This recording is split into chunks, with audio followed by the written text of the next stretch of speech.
mesdames et messieurs les élus, mesdames et messieurs, c'est toujours un plaisir que de vous retrouver ici à Sorèze, et notamment pour cette exposition.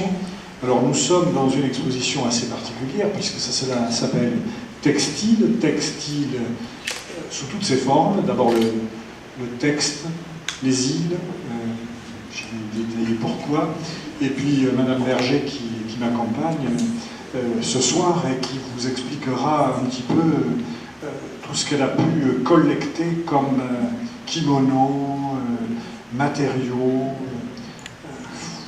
plein de choses exceptionnelles. Voilà. Ici même avec Don Robert, et vous verrez notamment certains motifs de Don Robert avec certains motifs des kimonos, mais vous verrez également à certains moments on vient en douter de savoir qui a fait quoi, tellement les liens sont étroits. Alors c'est vrai que la période aussi de Don Robert, peut-être comme votre père, était... votre grand-père, c'était peut-être à peu près la même période, juste l'après-guerre, Première Guerre mondiale, avec tout ce que... ou un peu avant, parfois, oui, un peu avant, mais même après, puisqu'il y a des dessins des années 30, et de l'orientalisme là aussi, donc un peu avant et un peu après, moi je ne suis pas spécialiste, mais vous verrez les ponnettes, nos chères petites ponnettes et nos ombelles, vous verrez un petit peu, il y a des passerelles qui sont assez exceptionnelles. Donc c'est assez exceptionnel. Moi je m'arrête là. Je vous souhaite maintenant d'avoir plein la vue, comme on dit, et puis de pouvoir, comme vous le faites, vous qui êtes des amis, soit du Japon, soit de Don Robert, d'inciter beaucoup de public à revenir nombreux voir cette exposition. Je pense qu'elle est très attrayante. Et puis, je vous souhaite une bonne fin de soirée. Et je passe la parole tout de suite à Mme Berger. Oui, bonsoir. Je pense qu'on va pouvoir faire un dialogue avec Anna Berger, qui a prêté cette magnifique collection, dont nous avons ici qu'une petite mise en bouche, je crois, de l'ensemble qui est présenté dans les autres musées. Ici, c'est une relation plutôt visuelle, esthétique, avec Don Robert, des équivalences poétiques aussi, on pourrait dire, d'une approche. C'est vrai que Don Robert a commencé son œuvre d'artiste en faisant des dessins pour la Maison du Charme à Paris. C'est une maison de tissu. Et c'était le début fin des années 20, 30. Et il y avait cette grande mode aussi de regard sur la nature et sur le monde floral. Et la suite de ce japonisme qui est venu en France à la fin du 19e siècle a eu des répercussions très longtemps aussi dans l'histoire de l'art et dans les arts décoratifs, dans le tissu, la céramique, beaucoup. Et donc Don Robert a dessiné dans la Maison du Charme, et on ne connaît pas exactement ses dessins, mais on sait que c'était tout à fait inspiré de motifs floraux. Alors évidemment, quand Brigitte a eu en main votre collection, une sélection de votre collection, moi elle m'a montré, elle m'a dit que ça serait très bien qu'on puisse montrer des choses en relation avec Don Robert. Pour nous, ça a été une évidence que certaines formes, certaines choses étaient vraiment dans l'esprit de Don Robert. Et je crois que ce n'est pas non simplement un phénomène esthétique, c'est aussi une approche de Don Robert de la nature. Et ce moine bénédictin a une approche de la nature très simple, très sobre. Il regarde les choses toutes simples du bord des chemins. Et chez les Japonais, il y a aussi toutes les choses de la nature sont, on pourrait dire, sacrées, d'une certaine manière. Donc ce regard aussi, c'est par le regard, je crois aussi, qu'il se rapproche, qu'il se retrouve. Il y a cette façon de dire. Et je crois que dans un texte de 1910, qui était dans une exposition d'art décoratif, il y a un historien qui a dit une chose très très belle. C'est un petit texte qui est un exergue de l'exposition dans le petit kakémono que nous avons présenté, que Brigitte a écrit ce très beau texte, et elle a mis un exergue de cette partie, et je voulais à la fin de ce texte aussi. On dit, ce qui est le plus admirable au sujet de l'art ornemental japonais, c'est la force inouïe et des motifs toujours imprévus, en même temps que la fraîcheur et la jeunesse de ses œuvres, toutes de charme et d'harmonie. Évidemment, nous pensons aussi à Don Robert quand on parle de cette nature. Il dit c'est aussi ce don inestimable de compréhension des formes et des beautés naturelles que tout japonais porte en soi, et qui savent si bien traduire les artisans de ce peuple foncièrement artiste. Et il y a une chose que je voudrais relever aussi par rapport à la relation du Japon avec ses artistes et ses artisans, que les artisans sont aussi importants, ce qu'ils font sont aussi importants que ce qu'ils conçoivent aussi. Et ça, on le sait très bien, les maîtres d'art sont des gens très reconnus. Et dans le domaine de la tapisserie, le travail des lissiers, c'est vraiment ce travail de la main, est extrêmement aussi important et n'a peut-être pas été aussi mis en valeur. Et on sent, je pense, quand on voit les tapisseries de Robert, la beauté de l'harmonie et puis la cohésion parfaite entre une technique et un art, c'est aussi ce que savait faire au Japon, ce qu'on sait faire quand on pose en tissu un motif. Cette relation avec Don Robert. Donc on a ponctué le parcours avec ça. Vous verrez que les kimonos, pour être protégés, sont mis dans nos réserves. Alors nos fameuses boîtes réserves, qui sont visibles tout le cours du musée, où il y a à la fois les œuvres graphiques ou les tapisseries de Don Robert, les tapisseries d'autres artistes, nous permettaient à la fois de s'en servir comme boîte vitrine et de protéger aussi les kimonos, mais de les mettre en relation. Vous allez, dans la première boîte, il y a ce kimono de jeune fille avec des hirondelles qui voisine avec le printemps de Don Robert. Voilà. Alors, Oui, alors comme vous êtes du Monsieur Carsonac, donc cette exposition est une des expositions consacrées au textile japonais et à certains objets aussi, répartis dans différents musées avec des thématiques différentes. Donc le musée des textiles accueille la plus grande partie de textiles de ces expositions,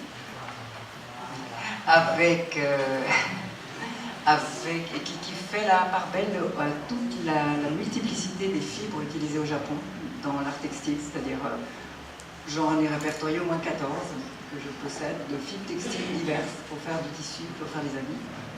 La diversité de façons de faire des motifs, la diversité des teintures végétales, dont l'indigo qui est connu sous la forme du pastel dans cette belle région et qui est utilisé sous la forme de 4 plantes à indigo au Japon.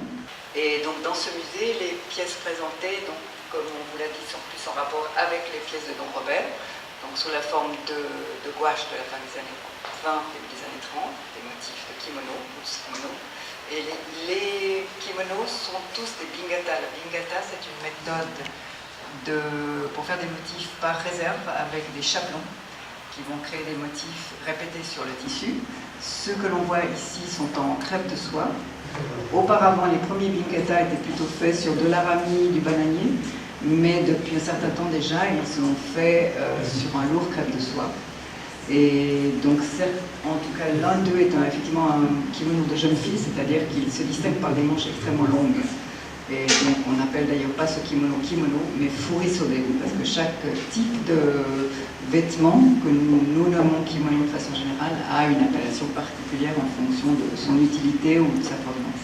Oui, voilà, c'est le kimono de jeune fille dont je parlais. Donc, cette méthode du bingata est originaire de Okinawa, donc des îles du grand sud du Japon, comme d'ailleurs toutes les méthodes textiles du Japon, tout a transité par ces îles qui sont vraiment au carrefour de la Chine, de l'Indonésie, de l'Inde, pour arriver au Japon et se développer ensuite sur tout le Japon. Donc, toutes les méthodes textiles ont passé par Okinawa, sont d'abord développées à Okinawa, tout sur un sol. Alors, on peut voir habituellement ces gouaches que j'ai eu la chance de trouver auprès d'un seul marchand, sont un peu plus courtes que celle-ci. Celle-ci est spécialement longue, ce qui indique justement que ce motif va être prévu pour un kimono comme on l'a vu tout à l'heure, c'est-à-dire avec les manches très longues et un kimono très long. Donc le dessin se développe sur une hauteur plus grande que les autres peintures que vous allez voir par la suite. Et là, c'est un paysage, c'est complètement stylisé et symbolique, la stylisation des formes nécessaires aussi pour la transcription en tissu. Je crois donne aussi ce résultat. Pour isoler, mais néanmoins de femmes plutôt jeunes, vu les côtés très fleuris, très de couleurs pâles, de couleurs gaies de son motif. Toujours fait par la méthode du bingata, donc motifs qui sont faits par des pochoirs, et toujours donc, avec des couleurs naturelles provenant de plantes ou de pierres ou divers éléments. La subtilité, la finesse, je crois qu'on est vraiment là dans une démarche. On pense que Don Robert, évidemment, il avait une grande culture, donc il connaissait cet art japonais. Il était diffusé par des grandes... Vous verrez là-haut. Ils sont faits selon la même méthode. Ils ont été choisis justement parce que dans cette sorte de pièces, il y avait des motifs qui faisaient tellement résonance avec le travail de Don Robert que j'avais découvert de par un livre, sachant qu'il y aurait quelques pièces qui seraient exposées ici dans le musée. Et donc j'ai pensé qu'il y avait deux types de pièces qui jouaient le mieux, c'est d'une part les bingata et d'autre part justement ces gouaches de motifs textiles fleuris et qui elles aussi avaient à faire avec le monde de tapisserie de Don Robert. Kimono cherche à couper le moins possible. Quand on confectionne un kimono, on coupe le moins possible cette bande de tissu qui va servir à faire le kimono. Que le kimono soit pour homme ou pour femme, le tissu a toujours 30 cm de large, sur 12,50 m, entre 12 et 13 mètres de long. Ensuite, en fonction de la corpulence de la personne, on va mettre plus ou moins de tissu dans la couture. Mais on ne va surtout pas couper le tissu sur les côtés, on va simplement mettre plus ou moins de tissu dans la couture. Pareil pour la longueur, parfois il y a un grand pli qui est fait à la taille de façon à retenir du tissu, mais le tissu est coupé le moins possible. Et il n'est donc pas coupé sur l'épaule. Les manches, c'est pareil, c'est un seul bout de tissu qui est mis simplement en bas. Et les seuls bouts qui sont légèrement coupés, ce sont les parures qui sont devant, mais qui sont inclus dans la moitié du tissu. Donc il arrive parfois, je trouve des rouleaux de tissu alors je trouve des rouleaux de tissu pour kimono qui n'ont jamais été utilisés, qui sont neufs, qui peuvent avoir un siècle ou plus ou moins. Et puis je trouve aussi des rouleaux de kimono qui sont un kimono que l'on a démonté pour reprendre le tissu. Alors en janvier, on fêtait tous les jeunes gens qui ont 20 ans dans le nez, garçons comme filles. Donc on voit ces myriades de jeunes gens dans la rue, c'est absolument magnifique, qui ont tous, les jeunes filles ont tous des kimonos extraordinaires, les jeunes gens ont aussi des kimonos, ont le fameux akama, le pantalon à plis, et ils font à cette occasion beaucoup de concours de tir à l'arc dans les enceintes des temples. Et typiquement, cela pourrait être un kimono de la fête des 20 ans. Ce kimono très joyeux, très juvénile, avec de nouveau les motifs des phénix, mais cette fois-ci, les petits ronds que vous voyez vont être exprimés soit en shibori. Shibori, c'est donc une méthode de nouage pour faire des motifs. Libération du musée de l'espace d'exposition là, ici, et on avait ce magnifique dessin de Robert. Vous voyez, vous viendrez voir, il y a la date 1966, mais surtout il y avait écrit Hiroshige.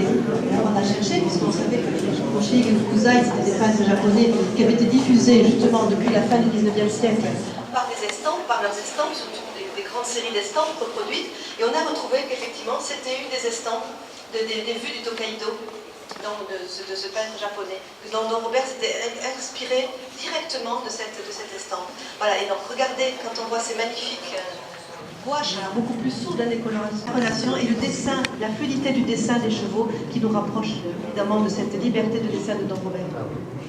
Donc voilà effectivement deux exemples de sous-kimono d'homme de Joban. Donc comme je vous disais tout à l'heure, avec des couleurs plus sourdes la plupart du temps, mais avec des motifs très narratifs.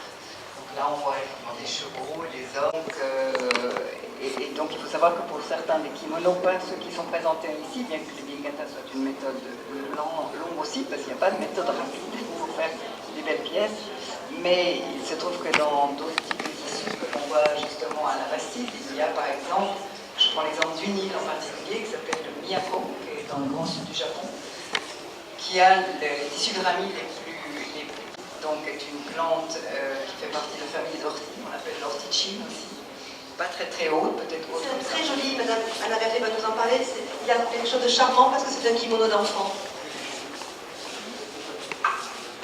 Oui, motif d'enfants ou de jeunes personnes en tout cas, et qui représentent ce sont tous les objets de la cérémonie du thé, qui est aussi un motif. Ça marche. C'était un motif aussi que j'ai trouvé dans quelques-unes de ces gouaches, exprimées d'une façon différente. Ici, il s'agit des boîtes qui vont contenir le fameux matcha pour la cérémonie du thé, quelques petites spatules, et le fameux fouet aussi que vous voyez en motif répété sur le fond bleu. C'est un tout petit fouet qui est fait en lamelles de bambou, qui est extraordinaire parce qu'il est taillé dans un morceau de bambou, et c'est dans sa largeur, il n'y a pas de pièces rapportées, que de très fines lamelles sont découpées qui font les fils du fouet lui-même.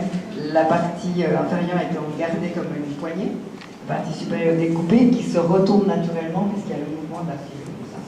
Et donc on agite très fort cette poudre de matcha qui est donc une poudre de thé vert de qualité supérieure qu'on agite dans l'eau qui est à la bonne température jusqu'à